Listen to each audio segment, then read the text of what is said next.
लड़कियां शादी होकर के अपने ससुराल में चली गई, उन लड़कियों को भी बुला करके नौकरी दी गई।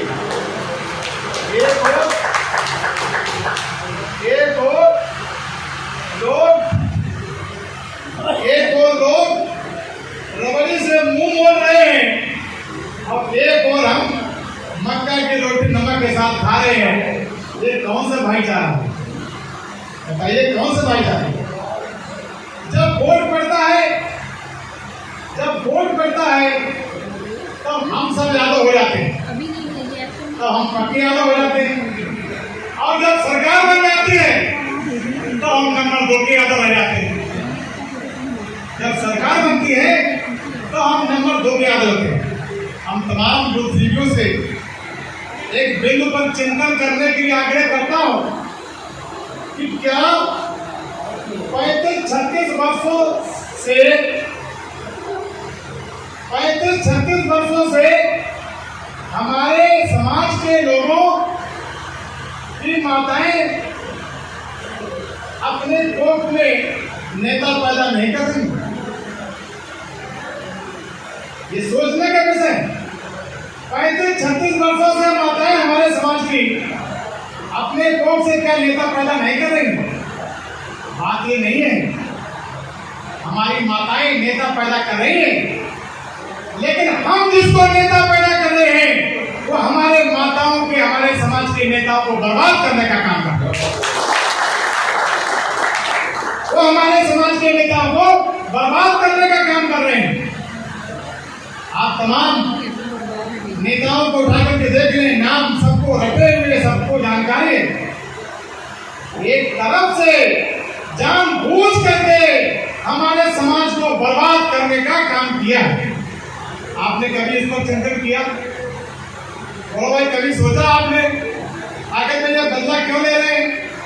ये बदला इसलिए ले रहे हैं कि जब कोई आपके घर का नौकर, जब आप अपने घर में कोई नौकर रखो, कभी आप बड़े आदमी रहे होंगे, आपने अपने घर में कोई नौकर रखा होगा और किसी कारण से समय पलटा, आपने उस नौकर को डांटा फटकारा भी होगा, आपने थोड़ा गलत व्यवहार में डांट भी दिया होगा, और बाई चांस कुछ ऐसा समय का पलटा आया कि वो नौकर मालिक बन गया और उस मालिक के नौकर मालिक के आप नौकर बन गए।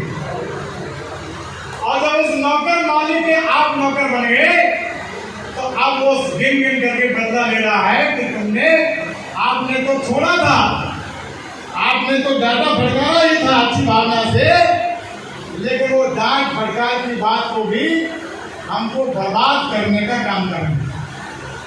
मैं कहना चाहता हूँ आप सब लोगों से कि हमारे इस समाज में तो राजे महाराजे हुआ करते थे। बुरावल, भारावल, सिकंदर, हमारे इस समाज के लोग तो जमींदार हुआ करते थे। हमारे इस समाज के लोग घोड़े पर सवार होकर के अपने दरबार लगाया करते थे, और जब हमारे समाज के लोग दरबार लगाया करते थे तो जो आज हम पर अपने दरबार में गुलामी करवा रहे हैं, उनकी हमारे पुरखों के दरबार में चौकीदार की हैसियत नहीं। बोलो भाई, बात सही है नहीं? एक चौकीदार की हैसियत नहीं थी। तो आज हमको इस बात पर चिंतन करना है कि हम क्या थे, आदेशी हम क्या थे, क्या हो गए और क्या होंगे भी। हम क्या थे, क्या हो गए और क्या होंगे भी। आज पूरे उत्तर प्रदेश में जो कभी राजे रजवाड़े हुआ करते थे, आज उनकी संतानें उन लोगों के तलवे चाटने के लिए प्रतिस्पर्धा में लाइन में लगे हैं जो लोग कभी हमारे पुरखों के चौकीदार तक नहीं हुआ करते थे। हम कम से कम अपने जमीर को ललकारें, अपने को चिंतन करें, अपना मनन करें कि हमें यदि ऐसे ही हम सोचे हुए रहे तो हमें कहां पर जाना है। हम हम कहाँ थे, हम कहाँ हैं और कहाँ हमें जाना है। यदि हमारी यही दशा रही, यदि हमारी यही दिशा रही और यदि हमारी सोचने की दिशा यही रही, तो निश्चित रूप से श्री मुलायम सिंह जी नेता बने, माना हमने, कोई बात नहीं, कुछ तो उनमें था, कुछ तो था जिसको हम प्रेरणा मान सकते हैं। इसके बाद श्री अखिलेश जी आए, इसके बाद टोनी आएंगे, इसके बाद फिर और आएंगे। तो इस सैफई परिवार में अंधे लंगड़े लूले जैसे भी पैदा होते रहेंगे, हमारे ये पिज्जा बर्गर में पलने वाले बच्चे इन सबको भगवान का नहीं मान करके उनकी पूजा करते रहेंगे। कोई नहीं चाहता, कोई पिता नहीं चाहता कि हमारी संतान को आगे कष्ट हो। बोलो भाई, कोई चाहता हाथ आइए। कोई नहीं चाहता कि हमारी आगे की पीढ़ी को कोई कष्ट हो, कोई परेशानी हो। लेकिन यदि हम सोचे नहीं, यदि हम जागे नहीं, यदि हमने अपने जमीर को नहीं जगाया, तो निश्चित रूप से हम अपने बच्चों को अपनी संपत्ति भी ट्रांसफर करेंगे, अपना बैंक बैलेंस ट्रांसफर करेंगे, अपनी जमीन ट्रांसफर करेंगे और निश्चित रूप से हम अपनी आगे आने वाली संतानों को एक परिवार विशेष की गुलामी भी, दास्ता भी ट्रांसफर करेंगे। अगर हम सोचे नहीं, आज ये मौका सोचने का है, चिंतन करने का है, मनन करने का है, इकट्ठा होने का है और इस बात को भी सोचने का है कि आखिर में हिंदुस्तान मुगलों का भी गुलाम हो गया, अब वही हिंदुस्तान अंग्रेजों का भी गुलाम हो गया। तो आखिर में कारण क्या है? और कारण यही है कि हम अपनों को पहचान नहीं पाते, हम अपनों को पहचानते नहीं। अगर कोई बीपी यादव ठुके पीटते हैं तो हम सोचते हैं कि बीपी यादव ठुके पीटे, हम कौन ठुके पीटे। अगर अशोक यादव के खिलाफ आकर के चुनाव लड़े आते हैं, उनको बर्बाद कर देते हैं, तो हम सोचते हैं कि अशोक यादव बर्बाद हुए, हमसे क्या मतलब। अगर रमाकांत यादव पूर्वांचल में बर्बाद किए जाते हैं, मित्र सिंह यादव बर्बाद किए जाते हैं, तो हमारे ऊपर जूरी नहीं थी। और अगर शिव प्रसाद यादव के खिलाफ गुन्नाओं में पर्चा भरने के बावजूद यदि आखिरी तारीख को मुख्यमंत्री के रूप में श्री मुलायम सिंह जी पर्चा भरने आते हैं, तो हम सोचते हैं कि मुलायम सिंह इतना बड़ा नेता है, भाई शिव प्रसाद तो बहुत छोटे नेता है।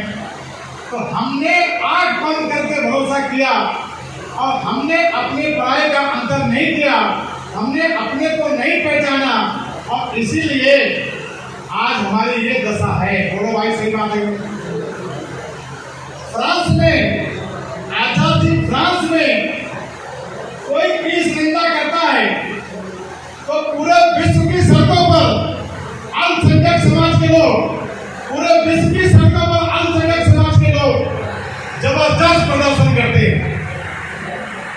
और हमारे यहाँ, हमारे कस्बे में यदि कोई हमारे समाज में कोई टुकाई पिटाई करता रहे तो हम उसकी ही गलती निकालते हैं कि उसी गलती होगी इसलिए टुका पिटाई। हमको आज अपने आप को, अपने सोचने की दिशा को बदलना पड़ेगा और इस बात को सोचना पड़ेगा कि आखिर में क्या बात है। हम इतने लाचार दिख क्यों रहे हैं? हम इतने लाचार हैं नहीं, हम किसी की मेहरबानी पर जिंदा नहीं है, हमारा समाज किसी का कृपा पर नहीं है। हमारे समाज के रहने का, पहनने का, खाने का, पीने का, मकान का, दुकान का, व्यापार का, गाड़ी का, घोड़ा का, बंगले का, जो कुछ भी स्तर है वो हमारे समाज के मेहनत और परिश्रम का स्तर है, उसमें किसी की कोई मेहरबानी नहीं है। और उनका जितना डेवलपमेंट है, उनका जितना डेवलपमेंट है, उनके डेवलपमेंट में पूरे उत्तर प्रदेश की 4-4 बार की सरकारों का खजाना लगा है। ठेकेदारी बलिया में ठेकेदार सर्वे का काम हो रहा गाजियाबाद में।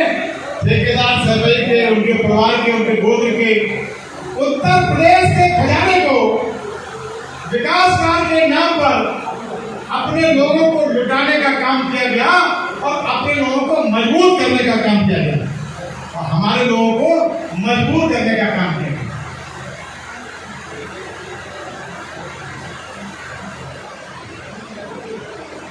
हम लोगों को मजबूर करने का काम किया गया। इसलिए आज सब जन सुधार पार्टी की स्थापना हुई समाज के लोगों सहयोग से। आप एक स्वर से, मैं ये बात नहीं करता अपने नाते रिश्तेदारों से, और मैं एक बात कहना चाहता हूँ, मैंने इसलिए फरीदाबाद की जनता को बार बार प्रणाम किया है और इसलिए प्रणाम किया है कि आप हमारे तीर्थ स्थल के हैं।